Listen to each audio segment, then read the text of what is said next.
Hello, this is of course Great and Glorious, soon to be famous one day. Nick Dutch back on the camera again one more time for another delightful video, and it's great to be here as is usual.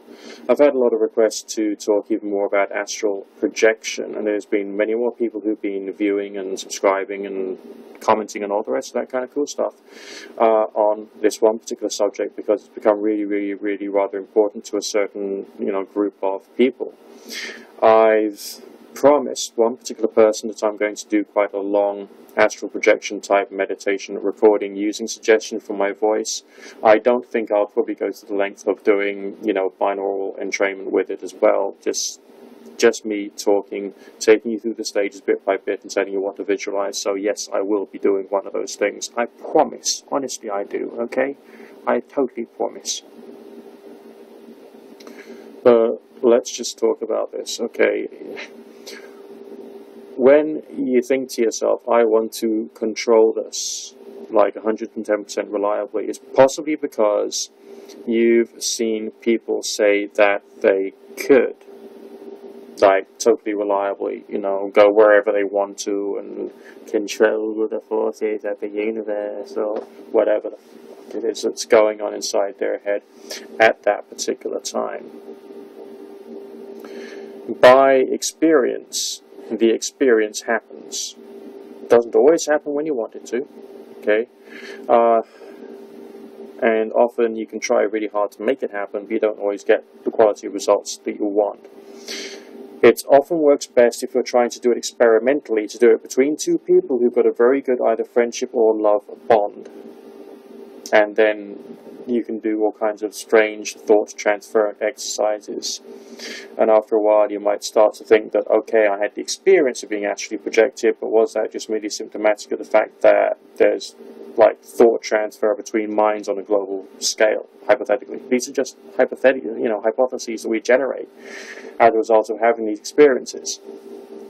But be aware, there are always going to be those dogmatic type who can't actually think more about variability. I once knew this person who said, well, what if you were to come across a demon? And I'd say, well, I wouldn't know what to do, and I wouldn't even know what a demon does. And despite the fact I've had some strange experiences, how can we reliably say precisely what the properties of a demon really are, and indeed what you're capable of counteracting by any form of human means? To which he said, well, I can just do it, I'll just banish him.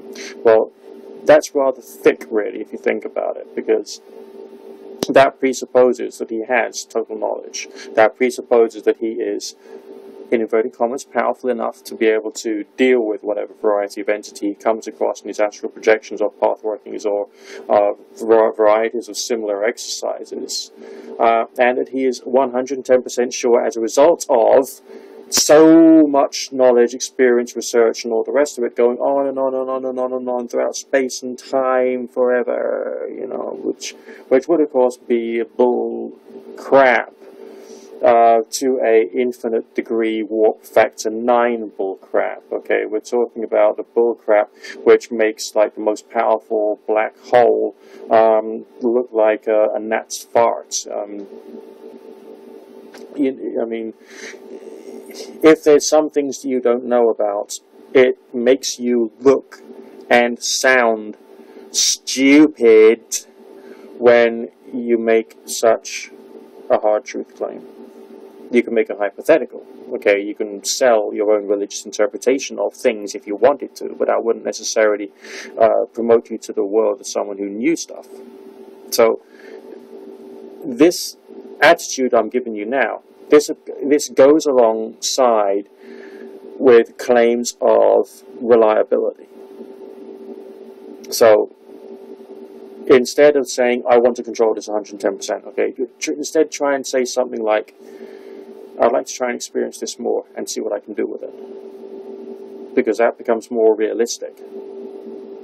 And you'll probably be less disheartened, okay, when you learn in a different way. And I don't think that it's a question of becoming highly spiritually developed. You don't become highly spiritually developed and then spend all of your time not living in the world and spending all your time in spirit or whatever people think it is that you're in, because that's a load of crap.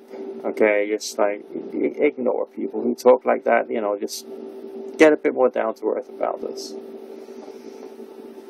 So how is it done? No matter what, just get your hands on a copy of that book I've recommended before, The Projection of the Astral Body by Sylvan Muldoon and Hereward Carrington. It is a bloody awesome book. Okay? Will it answer all your questions? No. And did Sylvan Muldoon have the most rational interpretation of astral projection phenomena in the whole wide world? In my humble opinion, no. Alright, because he became a literalist believer in life after death. Rather than saying, hey, this is very curious, I've had some incredibly strange experiences with this, so this basically makes me want to ask more questions. He didn't say that. Instead, he came out with hard truth claims, which, bit naughty, really, if you think about it. Bit naughty, you know, bit unintelligent as well. But that's a decision that he made. He said at the end of the book, I am immortal. You know, he believed there was proof that he was immortal. But of course, a strange experience is only proof that you can have a strange experience. It's not proof of what the strange experience suggests, if you get my drift. Okay? So, practice. A lot of people, so it seems, in accordance with what I've been seeing in the comment section, get stressed. Okay, so it's like that problem that you might have if you're a student. Okay, you think you're working hard when you're in a heightened state of stress, and you know your muscles are tense, and you think you're concentrating, but in fact you're not really concentrating. You're just like concentrating on being really, really stressed, and your whole body is like, ugh. But you know, let that pass. Holding your attention on an idea. In all this like weird occulty meditation-y type new agey stuff is different from being in that intense state of ultra motivated, ultra physically motivated, you know, mental state. It's more a question of being relaxed, holding your attention on the idea of rising or going up or being on an elevator and just repeating in your mind's eye any suggestion that you can possibly have about, I don't know, birds flying or rising up in an elevator, just like Sylvan Muldoon suggested, or climbing a mountain, or going up a rope, going up and up and up a rope. Think about each and every single like handhold that you're doing, and the fact that you are moving upwards, and the mentality of moving upwards. The other ideas that Sylvan Muldoon recommended was visualizing a spinning star, mentally associating the star with your head being the top point, and your arms being the points at the side, and your legs being the points at the bottom, and the idea of spinning, just to help you develop like a slightly vertigo type state of mind, as you're focusing on the idea of basically of dizziness whilst you're lying in your bed. Alright, and you carry on focusing on this emotion or feeling of like vertiginous dizziness as you visualize the spinning star perpetually turning and turning and turning. Not necessarily too fast, but enough for you to associate with moving or rotating, as if you're taking your spirit body and lifting it out of your physical and turning it to separate it from the physical bit by bit. You know, and then, you know, slowly sucking yourself upward through visualizing and feeling this emotion, trying to learn how to generate the emotion in your mind's eye whilst you're lying on your bed, totally physically relaxed as far as you can, not stressed, not forcing it, okay, but just like suggesting it to yourself, the sensation of rising. It's accompanied by a mild feeling of gentle euphoria, which is actually quite scary. It's a scary feeling, and I think that that feeling is like the gamma brainwave frequency, the very, very fast, rapid frequency, possibly even with a harmony of like the you know, the 8.6 human resonance, maybe, roughly speaking. I believe, on the basis of experience and playing around with mind machines and meditation and all that kind of stuff. Well, instead of saying I believe, I think I hypothesize. I would of course say, because I'm a trans deist, I'm not a literalist, you know, pagan new agey person. I am a trans deist rather than anything else. So try and think about what it feels to be going up. Alright? Whenever you've been in your parents' car and you've been driving up a hill, how does that feel? With a sense of, oh, I'm getting higher and higher and higher. When you're going up a mountain, how does that feel emotionally? Or when you're on a train ride and that's going up a hill, or when you're literally in an elevator, in a lift, going up and up and up in a skyscraper, how does that feel emotionally? It feels like, it's difficult to describe, but that is somehow the emotion that is worthwhile learning how to bring up in your mind's eye, and to do so without making your body stress, and also without asking yourself questions whilst you're doing it. Because you don't think to yourself, am I out of my body yet? Is there some part of me that's out of my body? Have I projected the astral cable now? Because if you do that, you get too intellectually involved. You're using the irrational parts of your mind when you're trying to do this exercise. So that's that which had certain feelings associated with it, certain possibly beliefs associated with it, and it's more faith-based. It's more based upon allowing yourself to have a suspension of disbelief, so that you're believing, so to speak, for the moment, for that short period of time, that what you're visualizing has some kind of validity. Obviously, afterwards, you can become as skeptical as you bloody well want, you know what I mean, just as I do. But when you're doing it, and you're visualizing it, or maybe you want to visualize it from the outside, okay? So you do it as if you're sitting on the chair you would normally dump all of your clothes beside the bed, rather than visualizing it from the point of view of lying on the bed. So you are lying on your bed, on your back, in a nice comfortable position, you know, arms at your sides, just after having meditated your way into relaxation through, you know, concentrating on relaxing your feet and your calves and your thighs and your pelvis, then your lower, you know, your digestive system and abdomen, and of course your chest, and then your upper arms and shoulders, and then of course your lower arms and your hands and your fingers, then your neck, then your head, your face, the muscles around the top of your head and behind your ears, and all the complex muscles associated with facial expression. And once you've got them nice and relaxed through talking to them, you can then start whichever visualization seems best, and just play around with them. Try different ones on different nights. Maybe tell yourself, okay, well tonight I'll try and do that spinning star visualization and try and get that vertigo type feeling. Or another night you think to yourself, well, in this case I'll just experiment, I'll just visualize myself going up, going up, going up, and just see basically what happens. Now, if you want to try and get yourself out of your body, it's good to have a route planned in your mind's eye. I mean, you can spend like a whole month doing this, or a whole year in some cases. It took me 2 years for me to get my first full experience. And I chose a place in the house where I wanted to, you know, wake up, get conscious. And I would obsess about this, deliberately trying to get myself obsessed with the idea of I'm going to, you know, come up out of my body, I'm going to move across here, following the path of the phantom, the way that Sylvan Muldoon described. Okay, because I've got some faith in what he's talking about on the basis of my own strange personal experiences. So, you know, the phantom goes up and up and up and up and up, then it goes out, and then it either goes down and then rights, or it rights upright and then goes down, and then it can go and walk off anywhere. All right, that's the mythology of how the astral projection, how the path of the phantom seems to operate. So, like, you tell yourself, I want to come conscious and wake up in my astral body at the end of the drive, or in the kitchen, or in next door's living room, or, you know, think about that place, or in my old school, or, you know, just outside the front of the cinema, so I can see what movies they're advertising there. You know, you can give yourself little tricks like that, you know, and sometimes it works, sometimes it doesn't, but, you know, but you've got to have the same path planned out in your mind, and you obsess about it day in, day out, for as long as it takes, okay, and every single night,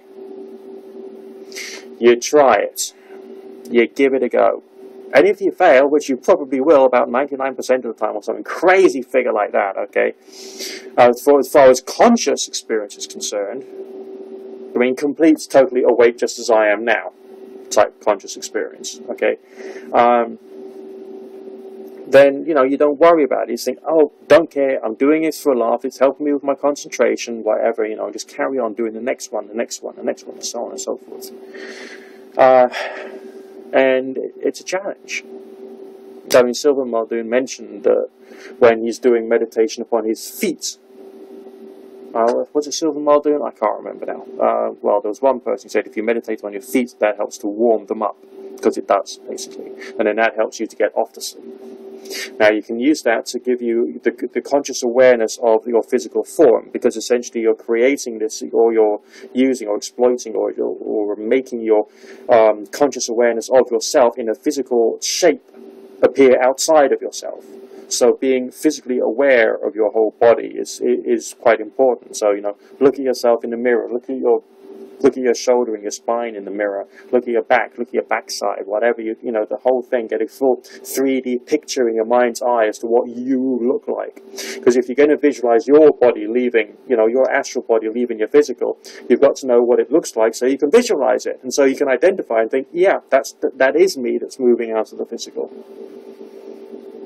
So that's another important developmental exercise you need to do. Not self-developmental, okay? That's not what I'm talking about here. I'm talking about trying to develop the kind of intellectual and creative skills you need to be able to do this one particular exercise.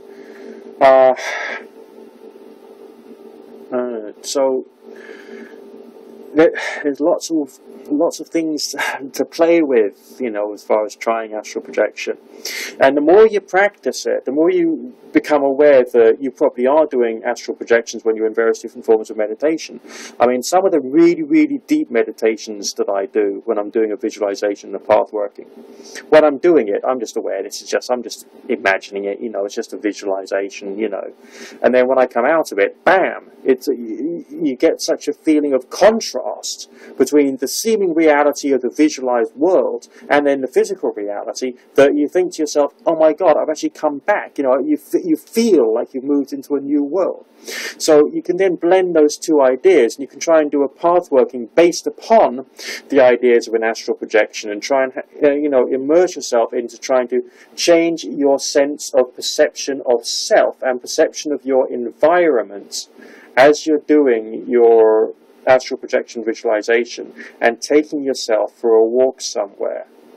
And you're focusing on the feeling of actually being in that place where you are going.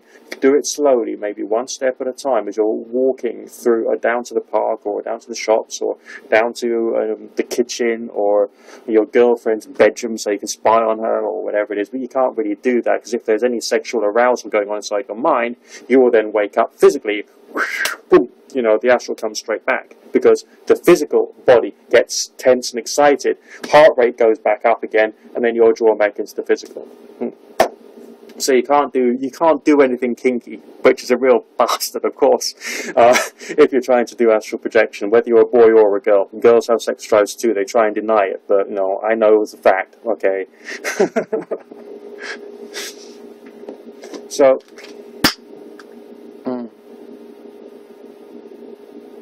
but that should have given you, you know, I mean, you want to avoid, when you're doing this, all forms of physical awakeness. You want to avoid all forms of stimulation. That's why a relaxing bath beforehand with a couple of drops of your favorite essential oil on the surface of the bath water, preferably those which are associated with slowing you down, not speeding you up. So you don't want to use rosemary, or you probably wouldn't want to use rosemary or peppermint or something like that.